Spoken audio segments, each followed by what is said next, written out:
ధనస్సు వారికి కనుక చూసుకున్నట్లయితే ధనస్సు రాశిలో ఉండేటువంటి నక్షత్రాలు మూల, పూర్వాషాఢ, ఉత్తరాషాఢ 1వ పాదం ఉంటుంది. మిగతా మూల, పూర్వాషాఢ 4 పాదాలు అందులోనే ఉంటాయి. మరి ఈ నక్షత్రాల వారికి, ధనస్సు రాశి వారికి ఎలా ఉండబోతుంది ఈ ఆగస్టు మాసంలో?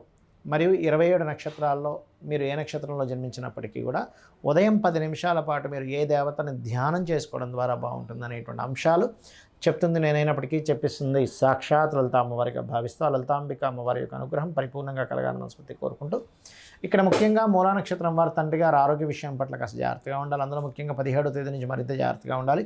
ఏదైనా గణపతి క్షేత్రానికి వెళ్ళడం అనేటువంటిది చాలా మంచిది. ఇక పూర్వాషాఢ నక్షత్రం వారు వృత్తి సంబంధించినటువంటి విషయంలో, ఎవరికైనా అప్పులు ఇవ్వడం విషయంలో, వ్యాపార సంబంధించినటువంటి విషయాల్లోని కాస్త జాగ్రత్తగా ఉండాలి. అనవసరంగా స్త్రీలతో గొడవలవడం, స్త్రీతో ఘర్షణ వల్లే ఉద్యోగం సంబంధించిన విషయంలో తొందరపాటు నిర్ణయాలు తీసుకుని ఉంటారు. అందుకని మీరు ఓం శ్రీ మాత్రే నమః అని మాత్రం ఎక్కువగా చేస్తూ ఉండండి. అదేవిధంగా గమనించినట్లయితే ఇక్కడ ఉత్తరాషాఢ నక్షత్రం 1వ పాదం కూడా ఇందులో ఉంటుంది. ఉత్తరాషాఢ నక్షత్రం వారికి ఇన్సూరెన్సెస్ మూలంగా కలిసి వస్తాయి.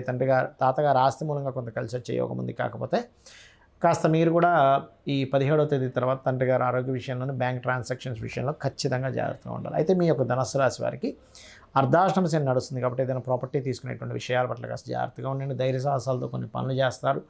కాకపోతే ఇక్కడ ఏంటంటే కుజుడు సప్తమంలోకి వెళ్తున్నాడు కాబట్టి బంధువర్గంలో ఉండేవారిని ఇష్టపడి వివాహం చేసుకునేటువంటి క్రమంలో కొంత స్ట్రెస్ కూడా మీరు గురవుతారు. కాకపోతే మీరు ఎక్కువగా లక్ష్మీ నరసింహస్వామి యొక్క ఆరాధన కనుక చేసుకున్నట్లయితే అన్ని విధాలా మీకు బాగుంటుంది. గుర్తుపెట్టుకోండి, ఇన్సూరెన్సెస్ మూలంగా కలిసి రావడం, తాతగారు ఆస్తి మూలంగా కలిసి రావడం అనేటువంటివి ఉంది. ఆ యొక్క ప్రయత్నాలు మీరు కొంచెం గట్టిగా ప్రయత్నం చేసినట్లయితే కలిసి రావడం జరుగుతూ ఉంటుంది. ఇక మీరు ఉద్యోగ సంబంధించిన విషయంలో ఎటువంటి ఇబ్బంది కలగకుండా ఉండాలంటే శ్రీమాత్రే నమః 1, ఓం శ్రీమాతా శ్రీ మహారాజ్ని శ్రీమత్ సింహాసనేశ్వరి నమః, లేదా ఓం మాణిక్య మకుటాకార జానుద్వయ విరాజితాయ నమః అనే మంత్రం చేయండి. అన్ని విధాలా మీకు బాగుంటుంది. ఇందులో 3 గ్రహాలు ప్రధానంగా ఈ నెలలో మారుతున్నాయి. ఆ 3 గ్రహాలు ఏమిటేమిటి అని చెప్పి చూసుకుంటే, బుధుడు బుద్ధికి, కమ్యూనికేషన్స్కి, షేర్ మార్కెట్కి, విద్యా సంబంధించిన వాటికి కారకునైనటువంటి బుధుడు 6వ తేదీ, ఆగస్టు 6వ తేదీ గురువును వెళ్ళి మీట్ అవుతున్నాడు. ఇది చాలా అద్భుతమైనటువంటి సమయం చెప్పాలంటే. ఇక్కడ నుంచి ఎవరైనా అంటే మీ జన్మజాతకంలో 4th హౌస్ రిలేటెడ్ అనుకూలత ఉంది అంటే చదువు విషయంలో, భూ సంబంధించిన విషయంలో అనుకూలుతున్నప్పుడు ఈ బుధ గురువుల యొక్క కలయిక కర్కాటకంలో జరుగుతున్నప్పుడు చేసుకోవడం చాలా మంచిది. 6వ తేదీ నుంచి దాదాపుగా 25 రోజులు ఉంటుంది అక్కడ. అలాగే రవి 17వ తేదీ నుంచి రవిని వెళ్ళి మీట్ అవుతాడు, కేతువుని వెళ్ళి మీట్ అవుతున్నాడు. సో 17 తర్వాత చేసేటువంటి ఉపాసనా సంబంధించినవి, అందులో ముఖ్యంగా మేషం వారికి, ధనస్సు వారికి ఇంకా మంచిది చెప్పాలంటే, ఉపాసనా మార్గంలో వెళ్ళేటువంటి వారికి.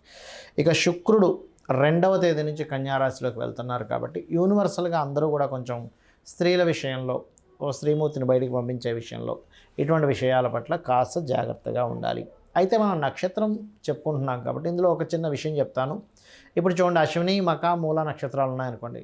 ఏం చేస్తారు? మాది కేతు నక్షత్రం కదండి, అందుకని మేము వైడూర్యం పెట్టేసుకుంటాం అంటారు. కాదు, ఎందుకంటే అది కేవలం మనశ్శాంతిని మాత్రమే మీకు ఇస్తుంది. గుర్తుపెట్టుకోండి. మరి ఏంటంటే ఎలా పెట్టుకోవాలి రత్నము అంటే, మీ యొక్క జాతక చక్రంలో నిజంగానే కేతువు కనుక మంచి పొజిషన్లో ఉండి ఎక్కడ పాపగ్రహాలతో పాపకత్తెరలో లేనప్పుడు పెట్టుకోవాలి. లేనట్లయితే అది ఎంతవరకు పనిచేస్తుంది అంటే కేవలం మనశ్శాంతి, పీస్ ఆఫ్ మైండ్ కోసం కొంత పనిచేస్తుంది. పూర్తిగా పనిచేయదు ఎప్పుడు నక్షత్రం సంబంధించినటువంటిది. అదేవిధంగా భరణి, పుబ్బ, పూర్వాషాఢ నక్షత్రాల వాళ్ళు ఏం చేస్తారు? మాది శుక్ర నక్షత్రం కదండి, అందుకని వజ్రం పెట్టేసుకుంటా అంటాడు. ఒకవేళ ఆ శుక్రుడు మీ జన్మజాతకంలో నీచంలో ఉన్నాడు లేదా పాపకత్తెరలో ఉన్నాడు, అది నెగిటివ్ ఎఫెక్ట్ ఎక్కువ ఇస్తుంది, పాజిటివ్ ఎఫెక్ట్ రాదు. అలాంటప్పుడు ఏం చేయాలి? అప్పుడు ఆ శుక్రుడు బాగున్నాడు లేదో చూసుకొని, లేదా మీ జన్మజాతకంలో ఎలా ఉందో చూసుకోవాలి. అదేవిధంగా కృత్తిక, ఉత్తరాషాఢ నక్షత్రాలకు అధిపతి రవి. రవి అనగానే మనం ఏం చేస్తాం? ఈ నక్షత్రం కదండి నాది, ఈ నక్షత్రం కాబట్టి నేను వెంటనే కెంపు పెట్టేసుకుంటా అంటారు. పూర్తిగా తప్పండి. ఎందుకంటే ఒకవేళ మీ జన్మజాతకంలో కెంపు కారకుడైన సూర్యభగవానుడు మంచి ఉచ్చస్థానంలోనో, మిత్రక్షేత్రాల్లోనో, ఓన్ హౌస్లోనో ఉంటే మంచిదే, శుభగ్రహాలతో ఉంటే మంచిదే. అలా లేని పక్షంలో అది మీకు పనికిరాదు. ఎలాంటి ఇప్పుడు చూడండి, టీటీ ఇంజెక్షన్ ఇస్తారు, కానీ కొంతమందికి టీటీ ఇంజెక్షన్ పనిచేయదు. అలాగా కొంతమంది కొన్ని కూరలు పనిచేయవు. ఎందుకు అంటే వాళ్ళకి ఫుడ్ ఎలర్జీ ఉంటుంది. అలాగే మీ నక్షత్రం అయినప్పటికీ మీ నక్షత్రాధిపతి ఎలా ఉన్నాడో చూడాలి. కాకపోతే ఆ నక్షత్రాధిపతికి సంబంధించి ధ్యానం చేయండి. ఉదయం నిద్రలేచిన వెంటనే విష్ణునామాన్ని ధ్యానం చేయండి. భరణి వారేమో అమ్మవారిని ధ్యానం చేయండి. కేతు నక్షత్రాల వాళ్ళు, అశ్విని, మక, మూల వారేమో గణపతిని ధ్యానం చేయండి. భరణి, పుబ్బ, పూర్వాషాఢ నక్షత్రం వారు అమ్మవారిని ధ్యానం చేయండి నిద్రలేచిన వెంటనే. మీ ధ్యానం అనేటువంటిది మీ యొక్క క్యాపబిలిటీని పెంచుతుంది. అది ఎలాంటివంటే చిన్న చిన్న విషయాలు కూడా ఎమోషన్ అవ్వకుండా చాలా మటుకు మీరు చాలా స్ట్రాంగ్ అవుతారు. అదేవిధంగా రోహిణి, హస్త, శ్రవణం ఈ 3 నక్షత్రాలకు అధిపతి చంద్రుడు అవుతాడు. చంద్ర నక్షత్రాలు ఉండేవారు ఎంత ధ్యానంలో కూర్చుంటే అంత మంచిది, గుర్తుపెట్టుకోండి. ఎందుకంటే చంద్రమా మనసో జాతః. ఇక్కడ చాలామంది ఏం చేస్తారంటే చంద్ర నక్షత్రం కదండి నేను ముత్యం పెట్టేసుకుంటానంటారు. అయితే ఇక్కడ ఎప్పుడు కూడా ముత్యం పెట్టుకోవడం వల్ల కొంచెం మనశ్శాంతి వస్తుందేమో, కానీ అది మీకు బాగోనట్లయితే అదే మనశ్శాంతి మిస్ అయ్యే ఛాన్సెస్ కూడా ఉంది. అంటే నీచ స్థానంలోనో పాపగ్రహాలతోనో అంటే రాహుతో కలిసి ఉండడము, శనితోనో కలిసి ఉండడము, అది నీచం ఉండడం, నీచం ఉండి మళ్ళీ నీచభంగ రాజయోగం అయితే చాలా మంచిది, అందులో ఎటువంటి సందేహం లేదు. అదేవిధంగా మీరు మృగశిర, చిత్తా ధనిష్ట నక్షత్రాలకు అధిపతి కుజుడు. అయితే ఈ యొక్క చంద్ర నక్షత్రాలకు అధిపతి అమ్మవారు ధ్యానం చేసుకోవడం, అన్నపూర్ణ అష్టకం చదువుకోవడము, ఓం రాజరాజేశ్వరి దేవి నమః ధ్యానం చేసుకోవడం మంచిది. అయితే ఇప్పుడు కుజ నక్షత్రాల దగ్గరికి వచ్చినట్లయితే మృగశిర, చిత్తా ధనిష్ట నక్షత్రాలకు అధిపతి కుజుడు అవుతాడు. కాబట్టి మీరు స్కందుడిని ధ్యానం చేయాలి. ఉదయం నిద్ర లేచిన వెంటనే ఓం స్కందాయ నమః అని నామస్మరణ చేయండి.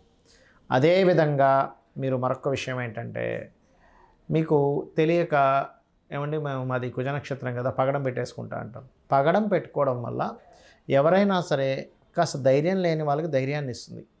కానీ కొంచెం కుజుడు కనుక పాడైనట్లయితే అనవసరమైనటువంటి గొడవల్ని, అనవసరమైనటువంటి కోపద్వేషాలను ఎక్కువ ఇస్తుంది. ఏది కుజుడు పాడైతే అందరికీ అనట్లేదు, కానీ మీకు కుజుడు మంచి పొజిషన్లో ఉన్నాడు, ఆయన ధనయోగాన్ని ఇచ్చే దాంట్లో ఉన్నాడు, లాభాన్ని ఇచ్చే దాంట్లో ఉన్నాడు, అప్పుడు మీకు పగడం పెట్టుకోవడం వల్ల ధనలాభాలు అనేవి ఏర్పడతాయి. సో ఒక నక్షత్ర సంబంధంగా అసలు ఏం ధరించాలి, మరలా ఇందులో వేళ్ళకి ధరించేవి మాత్రం ఖచ్చితంగా చూసుకోవాలి. మీరు హారం రూపంలో మెడలోనో లేకపోతే గాజుల రూపంలోనో ధరించేటప్పుడు ఏమీ మీరు టెన్షన్ పడాల్సిన అవసరం లేదు, గుర్తుపెట్టుకోండి. ఇందులో ప్రధానంగా పురుషులు కుడి చేయికి, స్త్రీలు ఎడం చేతికి ధరించాలి ఇప్పుడు రత్నాలు, గుర్తుపెట్టుకోండి.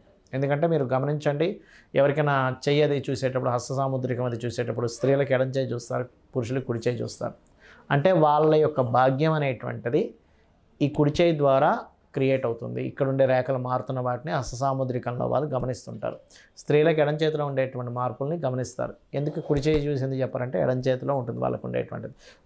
అందుకే సహజంగా కూడా పురుషుడికి ఎడం వైపు స్త్రీ ఉంటుంది, శక్తి స్వరూపిణి అనమాట ఆవిడ. అంటే ఆవిడ యొక్క అందుకే మనకి లలితాహాస్త మన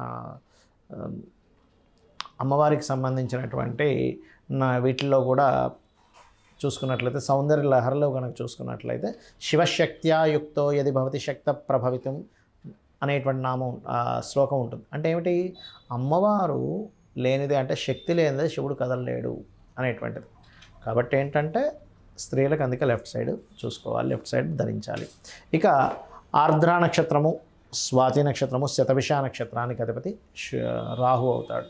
కాబట్టి రాహువుకి సర్వసాధారణంగా ఏం చేస్తాము, దుర్గానామాన్ని నిద్రలేస్తూనే మీరు కనుక స్మరణ చేసినట్లయితే ఖచ్చితంగా బాగుంటుంది. అయితే దీనికి రత్నము సర్వసాధారణంగా అందరూ గోమేధికం పెట్టేసుకుంటారు, కానీ మీరు ఒకటే గుర్తుపెట్టుకోండి, మీరు జాతచక్రంలో రాహు బాగుంటేనే పెట్టుకోండి, లేనట్లయితే మీ లగ్నం నుంచి ఏ గ్రహం బాగుందో ఆ గ్రహాన్ని పెట్టుకుంది, పాడైపోయింది పెట్టుకోవడం కాదు. అదేవిధంగా పునర్వసు, విశాఖ, పూర్వాభాద్ర నక్షత్రాలకి అధిపతి గురువు. దత్తాత్రేయుని చరిత్ర చదువుతునో లేకపోతే జయ గురుదత్త, శ్రీ గురుదత్త అన్న నామస్మరణ ఉదయం నిద్రలేచిన వెంటనే ఒక్క 10 నిమిషాలు అక్కడ నిద్రలేచిన పక్కలోనే అక్కడ అలాగే కూర్చొని ధ్యానం చేయండి, చాలా మంచిది. మీకు మేము మెంటల్గా చాలా స్ట్రాంగ్ ఉంటారు, ఎన్ని కష్టాలు ఉన్నా సరే తట్టుకునేటువంటి శక్తి మీకు వస్తుంది. అదేవిధంగా మీకు పుష్యమి, అనురాధ, ఉత్తరాభాద్ర నక్షత్రాలకు అధిపతి శని కదా అని వెంటనే నీలం పెట్టుకోవడం కాదు. ఇక్కడ ఏంటంటే శని నీలానికి కారకుడు అని పెట్టేసుకోకుండా శని బాగున్నాళ్ళది చూసుకొని పెట్టుకోండి. శివనామస్మరణతో నిద్రలేవండి, లేదా కాళికాదేవిని స్మరించుకుంటూ నిద్రలేవండి, ఖచ్చితంగా బాగుంటుంది. లేదు ఎక్కువ గొడవలు ఉన్నప్పుడు వారాహిని కూడా చేసుకుంటూ నిద్రలేవచ్చు, ఎక్కువ స్ట్రెస్ ఉన్నప్పుడు. ఇక అదేవిధంగా కాకపోతే వారాహిని నిద్రలేచేటప్పుడు ఉదయం 4-5 గంటలప్పుడే నిద్రలేవాలి, గుర్తుపెట్టుకోండి. అదేవిధంగా బుధుడి యొక్క నక్షత్రాలు ఏమిటవి అంటే ఆశ్లేష, జ్యేష్ఠ, రేవతి నక్షత్రాలు. ఈ నక్షత్రాల్లో పుట్టిన వారు విష్ణు నామంతో ఓం నమో నారాయణాయ అనే నామస్మరణతో నిద్రలేవండి. మరియు దీంతోపాటు మీరు పచ్చబెట్టేసుకుంటారు, నాది బుధ నక్షత్రం కదండి అందుకే పచ్చబెట్టేసుకోండి. బుధుడు బాగుంటేనే పెట్టుకోవాలి, కానీ బుధుడు బాగోలేని పక్షంలో మీకు ఏ మహాదశ నడుస్తుంది, మీరు ఏ పర్పస్ మీద పెట్టుకుంటున్నారు రత్నం అనే దాంతో ధరించాలి.